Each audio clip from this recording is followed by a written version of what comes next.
Et let's go briefing de ta séance de mardi. Donc séance test qui a pour objectif de donner une ligne de conduite pour le prochain macro-cycle qui sera basé sur un travail de tes qualités de force. Si tu as besoin que je revienne là-dessus sur les objectifs de ce macro-cycle là, sur l'intérêt de faire tout ça, tu n'hésites pas à me demander et je me ferai un plaisir de te réexpliquer tout ça. Donc tu commences par un petit warm-up 5 minutes easy bike, donc tu te mets sur un elliptique tranquille pendant 5 minutes, manière de faire monter un petit peu la température du corps. Ensuite tu enchaînes avec 3 tours de 10 air squat, 10 cap pull-up, 10 Z press, 10 gorilla row. Tu as tout le détail en coaching type de ces exercices là. Ensuite on commence par le premier test back squat. Donc tu as un petit warm-up pour finaliser ton échauffement et commencer à te mettre un petit peu dedans. Donc l'idée c'est de réaliser 10 répétitions barre à vide, le empty bar. 8 répétitions en level up, c'est-à-dire que tu augmentes un petit peu la charge de travail. 6 répétitions en level up, on augmente encore la charge de travail. Avant de continuer à charger toujours sur 6 répétitions pour aller chercher le 6 heavy rep, c'est le up to 6 heavy rep. En coaching type, tu as le détail de tout ça, donc le mouvement du back squat et ton objectif qui est d'aller chercher 6 répétitions lourdes mais parfaitement bien exécutées. Ce que je veux dire par là, c'est que sur ton squat, on va pouvoir le voir sur la vidéo, tu vas faire en sorte de partir avec les pieds largeur épaule, pointe de pied vers l'extérieur, les coudes en direction du sol, et tu vas garder la poitrine sortie jusqu'à ce que tu amènes le pli des hanches en dessous de la ligne des genoux. On le revoit au départ, tu as vu, lorsqu'il descend, hop, il a le pli des hanches, tu vois, qui est sous la ligne des genoux. Donc ça c'est ton objectif, en gardant comme lui la poitrine bien sortie, et au moment où tu vas remonter, tu vas chercher à garder les hanches le plus bas possible et tu vas chercher à pousser ses genoux vers l'extérieur. On va le revoir sur la vidéo. Bon, tu vois, les genoux ne rentrent pas vers l'intérieur et restent en direction de la pointe de pied. Donc ça c'est ton objectif.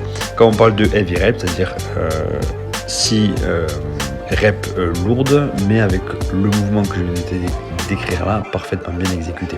Voilà. Donc en gros, arrivé à la 6e rep, tu te dis bon, il y en a une de plus à faire, ok, pourquoi pas, mais je sens que je vais commencer à dégrader. Donc à ce compte-là, je te laisserai arrêter là, me noter la charge du coup que tu as eu sur ta barre à ce niveau-là, et également, si possible pour toi, l'idéal serait que tu arrives à te filmer de 3/4 face ou 3/4 dos pour que je puisse te voir bouger, ce qui va permettre de pouvoir identifier s'il y en a certains déficits et de pouvoir justement commencer à les corriger lors du prochain macro-cycle. Ensuite, pour la partie strict press, exactement le même principe. Ton warm-up reste identique, ton objectif reste identique. C'est seul le mouvement qui change. Donc pour le strict press, récupérez-moi ces données personnelles maintenant. Équipe d'assaut. L'idée c'est d'avoir la barre On n'entrera jamais. Tes clavicules, tu as une prise de main vers tes épaules. Votre vie privée sécurisée. Bassin avec les chevilles juste en dessous de tes hanches. Tu peux déverrouiller légèrement tes genoux pour bien t'ancrer au sol et sans utiliser les jambes, tu vas presser force de barre pour la mettre sur la tête, finir bras tendus, en gardant les côtes proches du bassin. Ce qu'il faut éviter, c'est l'hyper extension. Même principe, même objectif là-dessus, je ne me répète pas, je te laisserai partager la charge est identique. Je te laisserai également te filmer. Pour les strict pull-up, ça change un petit peu. Donc le strict pull-up, c'est une traction en strict.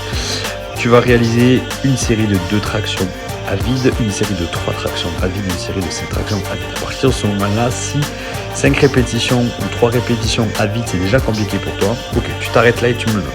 Tu me mets 0 ici, et là tu me mets une série de 3 high ou une série de 5 high, et je comprendrai. Mais l'idée, c'est que je puisse savoir un petit peu où est-ce que tu en es à ce niveau-là. Dans le cas où tu arrives à faire une série de 5 reps, et bien ton objectif après ça va être de te charger. Tu rajoutes du poids entre les jambes, une dumbbell, une KB avec une ceinture, peu importe, je sais pas ce que tu as de disponible à la salle, mais tu te charges un petit peu et tu réalises 5 répétitions. Ton objectif ici, ça va être vraiment de garder sur ton strict pull-up un holo actif. Je m'explique, on va le voir sur la vidéo. L'idée ici, hop, on va le voir au départ, boum. C'est d'avoir les pieds serrés, les pointes de pied en direction du sol, de garder les côtes proches du bassin, donc tu aspires fort le nombril, tu serres abdos fessiers. La prise de main, elle est à peine plus large que tes épaules et tu vas chercher sans utiliser un keeping, donc c'est-à-dire tes hanches, à amener ton menton au-dessus de la barre. Et comme elle, l'idée c'est que vraiment à la force de tes bras, tu arrives à te tracter pour que le menton arrive au-dessus de celle-ci. L'idée c'est d'éviter le coup de tête à la fin du mouvement pour compenser le manque d'amplitude. Voilà, tu as tout ça en coaching tips, même principe, partage ta charge, filme-toi si c'est possible. Et pour finir ta séance, je te propose un petit WOD, donc un 4-time. Ah oui, exact. Donc, je m'en en te le lisant et en faisant de la vidéo. Semaine dernière, tu avais, pour la journée de samedi ou vendredi, je ne me souviens plus, un WOD à réaliser. Tu avais le choix entre le WOD numéro 1, donc le 3 round 4-time, ou le time cap de 10 minutes juste en bas. Si tu as réalisé un des deux WOD, là je te propose de réaliser le deuxième. Si tu n'en as réalisé aucun des deux, tu as toujours le choix entre les deux. Donc ça c'est optionnel, ce n'est pas obligatoire. C'est si tu as le temps et l'énergie de le faire et envie de te dépenser. Donc tu as tous les détails en coaching Teams avec les vidéos qui correspondent au mouvement. Si jamais un truc n'est pas compris, tu n'hésites pas à me demander et je me ferai un plaisir de t'expliquer tout ça. Voilà, écoute, si tu as des questions sur cette séance qui est assez conséquente, tu n'hésites pas à prendre bien le temps d'écouter ce briefing, prends bien le temps de tout lire, de te mettre tout en tête avant d'attaquer ta séance pour que ce soit le plus vite possible et que tu ne perdes pas de temps. Je reste disponible et je te souhaite une excellente séance. À plus.